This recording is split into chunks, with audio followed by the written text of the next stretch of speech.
لا إله إلا الله محمد رسول الله عليه صلاة الله وآله والأحبة.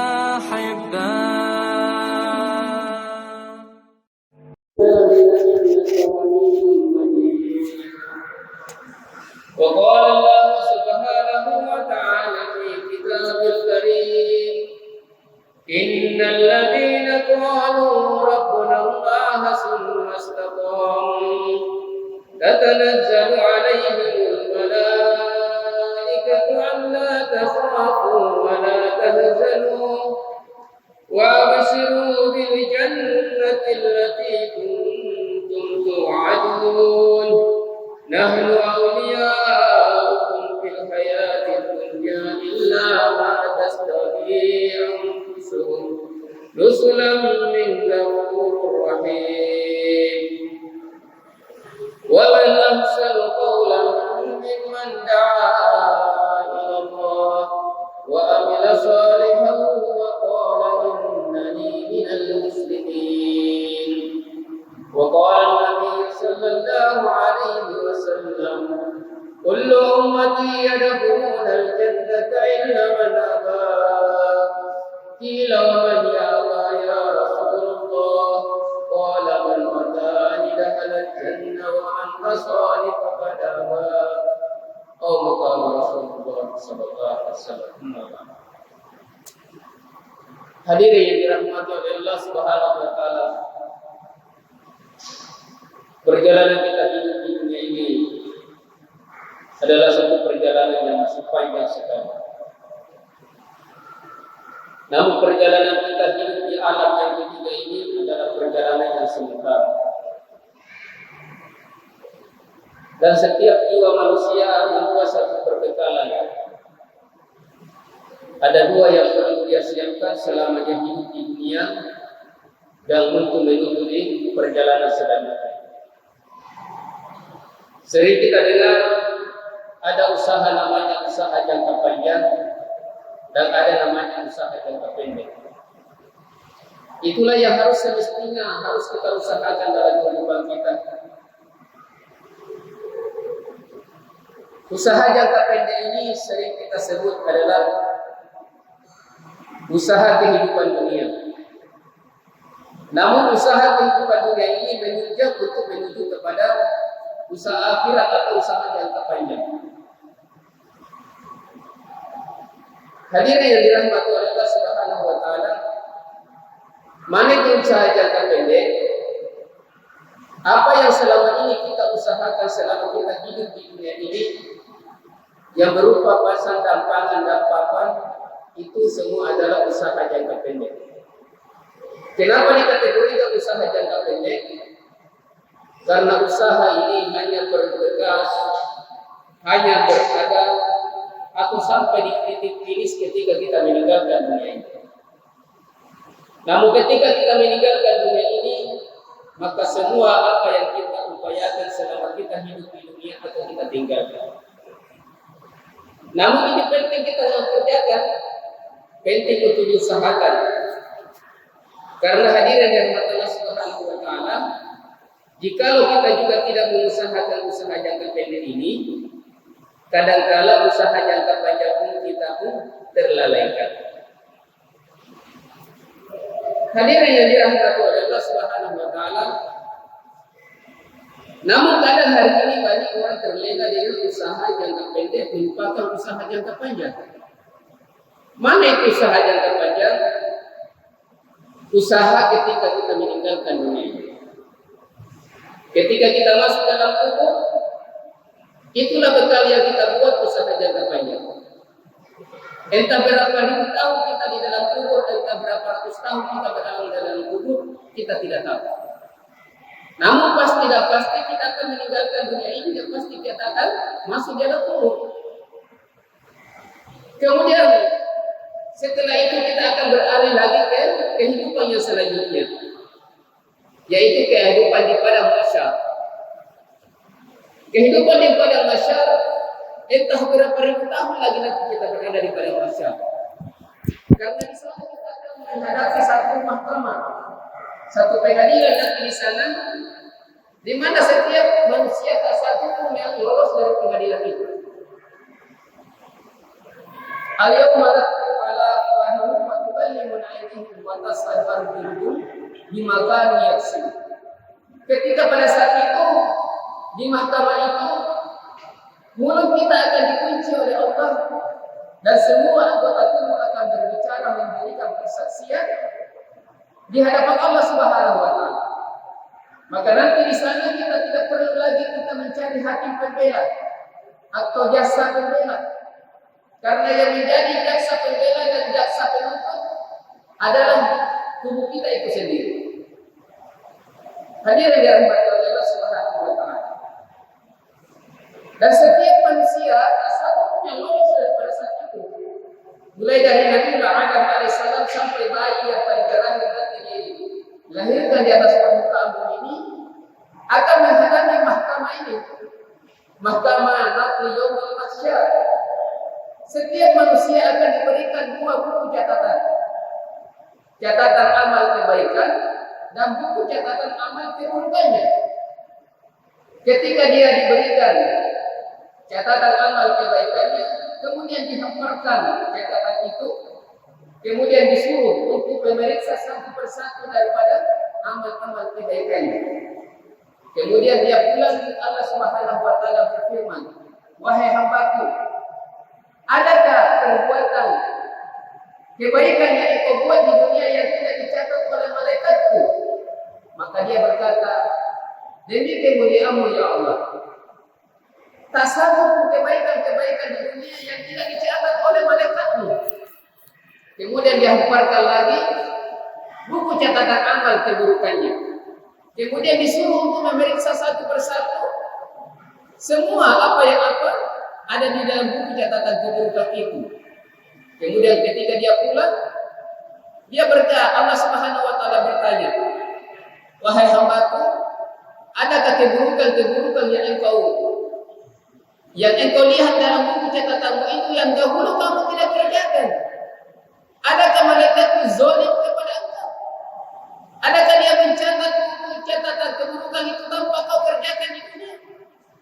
Maka dikatakan, "Demi kemuliaan-Mu wahai Rabbku, wahai Tuhanku, sungguh semua apa yang dicatat malaikatmu itu adalah pernah aku kerjakan. Semua keburukan yang dicatat oleh malaikatmu itu pernah aku kerjakan ketika aku hidup di dunia." Hadirin dirahmati Allah Subhanahu wa taala. Satu persatu manusia akan dibawa seperti itu juga. Maka entah berapa ribu tahun lagi semua manusia akan berada di sana. Dan semua nanti manusia di padang mahsyar dibangkitkan dalam keadaan telanjang bulat. Tak satu pun manusia yang memakai pakaian. Maka sahabat bertanya kepada baginda Rasulullah, "Ya Rasulullah, kalau manusia di akhirat itu di padang mahsyar semua dibangkitkan dalam keadaan telanjang, apakah mereka tidak malu?" Sahabat bertanya kepada Nabi. Maka baginda Nabi menjawab, "Mereka tidak sempat lagi memperhatikan satu sama lain karena saking dahsyatnya daripada yaumul mahsyar." Jadi kita tidak sempat lagi melihat ke kiri dan ke kanan. Kita sekarang memperhatikan diri kita masing-masing. Nafsi-nafsi. Kecuali baginda Rasulullah sallallahu alaihi wasallam. Hadirin dirahmati oleh Allah Subhanahu wa taala.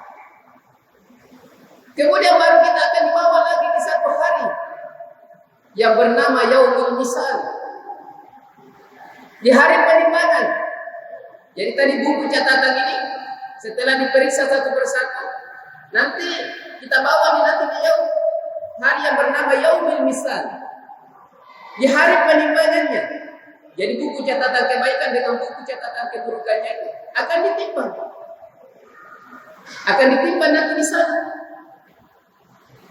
Kalau dia amal kebaikannya lebih berat, maka dia akan masuk ke dalam surga. Tapi kalau buku catatan keburukannya lebih berat, maka berarti dia masuk ke dalam neraka. Tapi dalam satu kitab dijelaskan, di yaumul hisab nanti, di hari penimbangan amal keburukan dan amal kebaikan nanti di hari sana, ada orang yang seimbang antara kebaikannya dengan keburukannya. Ada orang. Maka dalam kitab itu dijelaskan, orang ini karena dia tidak ada yang berat di antara dua amalnya ini, di antara dua bukunya ini, maka disuruh untuk pergi mencari satu saja amal kebaikan supaya lebih berat kebaikannya. Maka dia berlari, mencari. Maka dia dapat istrinya. Wahai istriku, hari ini aku mendapatkan satu perkara yang sangat besar. Apakah itu? Istrinya berkata, sekarang ini buku catatan kebaikan dengan buku catatan keburukan ini sama. Kalau bahasa Inggrisnya balance, seimbang. Maka mohonlah berikanlah satu kebaikanmu saja kepada saya. Dia meminta kepada istrinya, tolong berikan satu amal kebaikanmu agar aku bawa di hadapan Allah sehingga aku bisa lolos dari hari yang mengerikan ini, agar aku bisa masuk ke dalam surga. Maka istrinya berkata, oh, saya tidak bisa memberikan wahai suamiku, karena saya juga tidak tahu bagaimana nasibku nanti ketika aku nanti giliran saya akan ditimpa demikian. Dia tidak bisa. Maka dia katakan suaminya, wahai istriku, janganlah kau pelit macam begitu. Berikanlah satu saja. Berikan satu saja kebaikanmu kepada saya agar aku bisa lewat daripada perkara ini. Maka istrinya bilang tidak bisa, wahai. Maka dia berkata, dia menuntut istrinya, ingat, ketika kita di dunia saya habiskan waktuku untuk mencarikan nafkah kepada kamu. Aku berikan kamu mobil Pajero, aku berikan kamu rumah. Sampai rumah itu pun kamu tidak senang, aku berikan kamu apartemen. Belum lagi itu, karena kau tidak suka dengan mobil Agia, maka aku berikan kamu lagi mobil Jazz. Belum cukup itu, kau tidak suka dengan mobil Jazz, aku berikan kau lagi mobil Innova. Wah, istriku satu saja minta. Janganlah kau pelit begitu. Maka istrinya berkata, maafkan saya wahai suamiku. Di dunia semua itu telah ditinggalkan dan tidak ada gunanya semua itu. Aku tak bisa memberikan kepada kamu. Maka pada saat ibu berkata, alangkah ruginya aku. Alangkah menyesalnya aku di dunia, aku habiskan waktuku demi untuk kamu saja. Kadang-kala sholatku pun tidak kukerjakan. Kadang-kala sholat subuhku pun tidak kukerjakan. Kadang-kala sholat asarku pun tidak kukerjakan demi untuk mencari nafkah untuk kamu. Tapi hari ini begitu peliknya kamu. Kalau aku tahu kau begini dari dunia dulu, aku sungguh-sungguh untuk melaksanakan kebaikan-kebaikan. Aku tidak mau terpedaya, terpesona dengan kecantikan wajahmu. Dia berkata demikian. Berangkatlah dia dengan penyesalan. Berjalan, mencari lagi. Jumpalah anaknya. Wahai anakku, hari ini aku mendapatkan satu permasalahan yang sangat besar. Maka mintalah satu amal kebaikanmu dulu anakku, agar aku lolos dari perkara ini. Maka anaknya pun mengatakan demikian. Aku tak bisa wahai ayah. Maka dia pun mengajukan, anakku, ingatlah anakku, ketika di dunia kamu saya belikan mobil Tiger, motor Tiger. Belum lagi cukup aku belikan kamu mobil anakku. Kamu saya sekolahkan tinggi-tinggi wahai anakku. Kamu saya sekolahkan di universitas. Di universitas Setia di Timika. Belum cukup itu kamu saya berangkatkan ke Universitas Cendrawasih di Jayapura. Belum cukup itu lagi anakku aku sekolahkan kamu di UGM. Belum cukup itu aku kau ingin berangkat lagi ke Amerika untuk ambil S3. Wahai anakku, mintalah kalau satu saja. Apa dia katakan anaknya? Minta maaf Bapak. Nah, kalau mungkin di sana kalau seandainya karena dia sudah S3, dia sudah sekolah di luar negeri di Amerika sana, paling dia bilang, I am sorry my father. Minta maaf wahai bapak, aku tak bisa memberikan. Maka dia mengatakan, sungguh celakanya saya. Gara-gara kamu dulu, aku kerja keras banting tulang sehingga aku lalaikan sholat. Aku lalaikan perintah Allah. Maka dia menyesal seperti itu. Maka hadirin dari Allah Subhanahu wa taala, kitab ini menjelaskan agar kita berhati-hati di dalam kehidupan ini. Saya tidak mengatakan jangan peduli kepada anak, jangan peduli kepada istri, saya tidak mengatakan. Dan kitab itu pun tidak mengatakan demikian. Tapi kitab itu memberikan motivasi kepada kita, setinggi manapun cinta kita kepada ahli keluarga kita, ingat, jangan cinta kita itu melalaikan cinta kepada Allah Subhanahu wa taala. Sebagaimana baginda Nabi sallallahu alaihi wasallam pun diingatkan oleh Jibril alaihissalam. Jibril alaihissalam datang kepada baginda Nabi. Wahai Muhammad sallallahu alaihi wasallam, berbuatlah sekehendakmu. Berbuatlah sekehendakmu, tapi ingat, apapun yang engkau kerjakan, suatu saat kau akan bertanggungjawab di hadapan Allah. Wahai Muhammad sallallahu alaihi wasallam, cintailah siapa saja yang ingin kau cintai. Sayangilah siapa yang ingin kau sayangi, silakan. Tapi ingat, suatu saat kamu akan berpisah jua. Ini pesannya Jibril alaihissalam kepada baginda Rasulullah sallallahu alaihi wasallam. Dan ini juga menjadi pelajaran kepada kita semua, bahwasanya kehidupan ini adalah kehidupan yang sementara. Wa mal hayatud dunya illa qalil. Walal akhiratu khairu wa abqa. Kehidupan akhirat adalah kehidupan yang selama-lamanya. Kehidupan yang sebenarnya ada awal, tidak ada akhir lagi nanti di sana. Ada kedamaian, tidak ada lagi kesusahan nanti di sana. Ada senang, tidak ada susah. Ada sehat, tidak akan sakit lagi di sana. Kapan? Ketika kehidupan kita dunia ini tidak melalaikan kita dari mengingat kepada Allah. Silakan apapun kita, tapi jangan sampai kita lupa kepada Allah Subhanahu wa taala.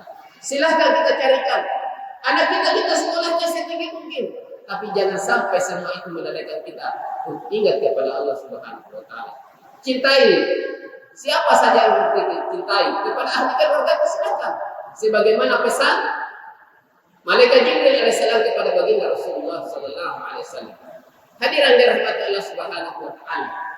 Maka janganlah ahli keluarga kita melalaikan kita dari mengingat Allah Subhanahu wa taala.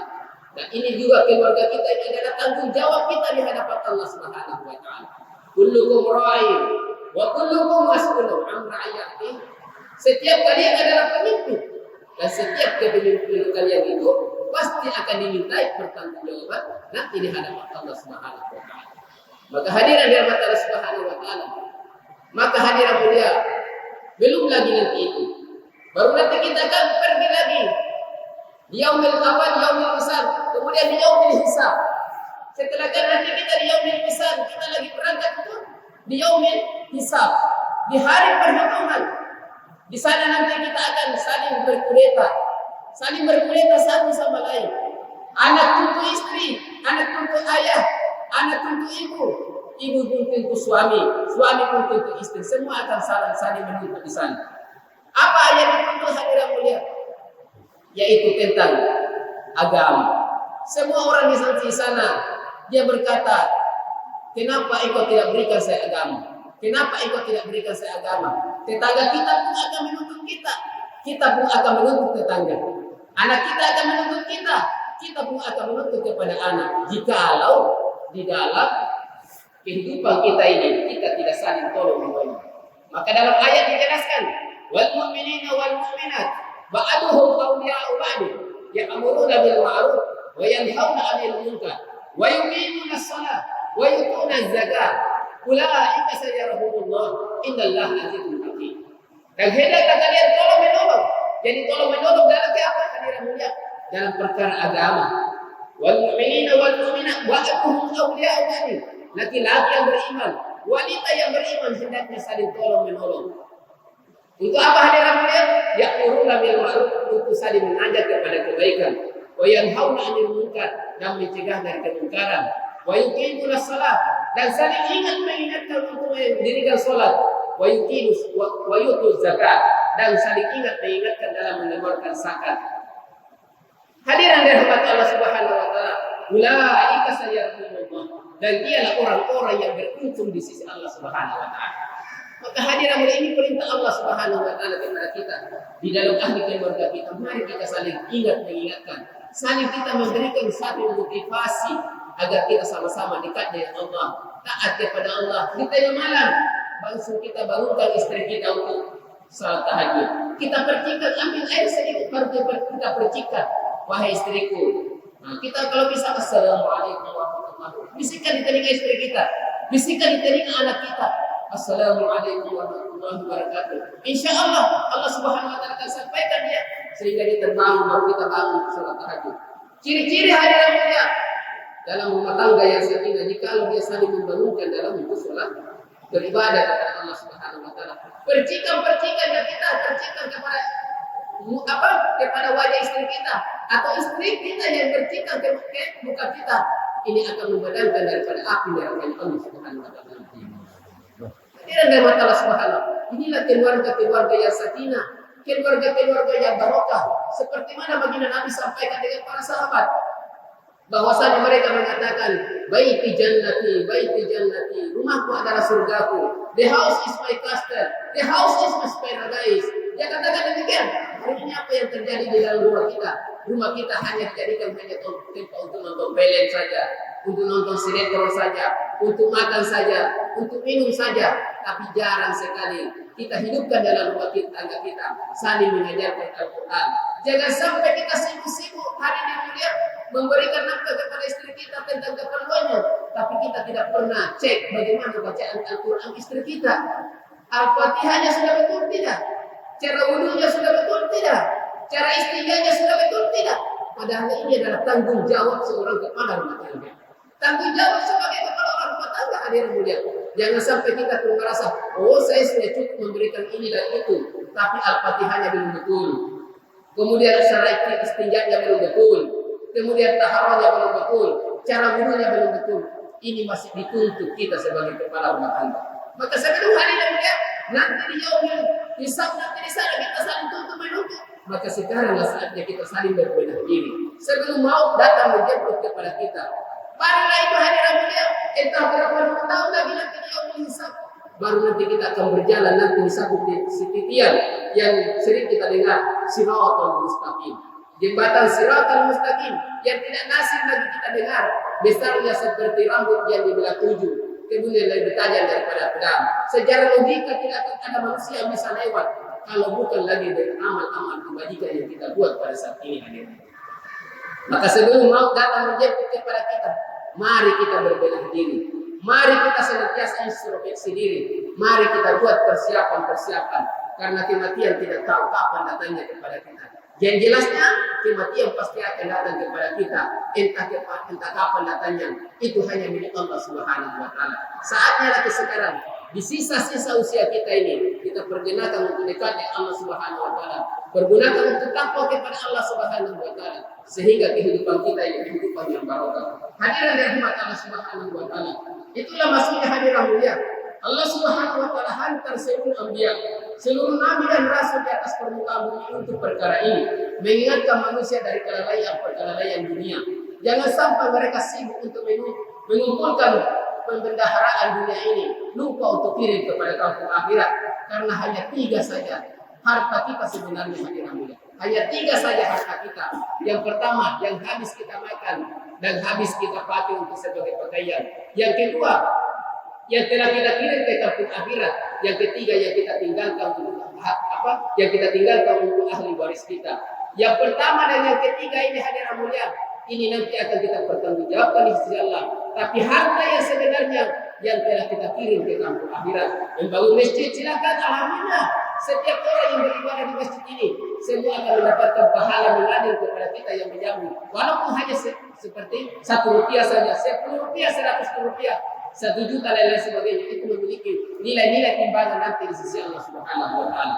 Apalagi hadirin mulia, dengan kita buat amalan-amalan yang lain, sehingga hadirin mulia, nantinya inilah yang akan memudahkan perjalanan kita selanjutnya, masuk di dalam kubur, masuk nanti di padang mahsyar, dan perjalanan selanjutnya. Maka inilah hadirin mulia, semua nabi bawa visi dan misi yang satu saja. Tidak ada nabi yang membawa hadirin mulia visi-visi yang berbeda. Semua nabi membawa visi yang sama. Walaupun pada zaman itu nabi-nabi pada saat itu mereka pada zaman kaumnya ini berbeda-beda profesinya. Seperti kaum Nabi Nuh, Nabi Nuh, Nabi Shu'aib, mereka berbeda-beda. Tapi mereka memiliki visi yang sama saja, mengajak mereka untuk dekat dengan Allah, takwa kepada Allah Subhanahu wa taala. Hadirin dan Allah Subhanahu wa taala. Mari kita berbenah diri. Mari kita introspeksi diri.